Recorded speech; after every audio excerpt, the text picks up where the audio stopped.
Hi everybody, this is Sam with Python Basics, and we're going to be discussing a new module today, Datetime. And we are going to be discussing specifically the Datetime object. So alright, let's just go ahead and get into it. So this is what we do here. We do one topic at a time. So let's just bring in Datetime.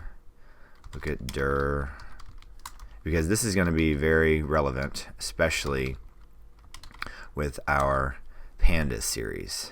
So alright, then we look at help datetime datetime, and that's why it's so important you hit that subscribe button and the notification bell, because we build one topic upon another. So alright, let's look at it. Takes in year, month, day, up to hour, minute, second, microsecond, and time zone, but the ones that are required: year, month, day. So let's just go ahead and do that. So here we are.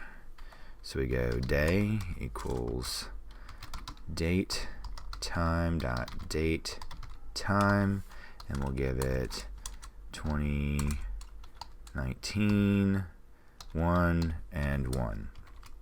Okay. So, well, that's weird. That doesn't do anything, but it can, oops, it was day, not date.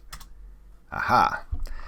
So this is one of the powerful things about Datetime, the Datetime object, is that it has a lot of rules.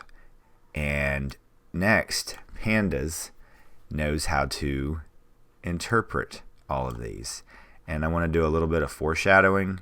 Let's do that. We like doing that here. Time delta. We're going to be using time delta a lot. So, real quick video today, but it is a prerequisite for the next video working with pandas. And I almost got ahead of myself and recorded that without this one. So this is vital. This object is vital to what we'll be doing, and probably the next panda video and the next. So again, you got to subscribe and hit that notification bell so you're not getting behind and you're not missing out on these awesome micro videos. And the reason why I like saying micro videos is that idea came from the subscribers. Actually, all the awesome ideas came from the subscribers. So please drop any comments, questions, or any video requests below, and I'll get right to them. And as always, guys, thanks for watching. Stay tuned, and we'll see you next time. Bye, guys.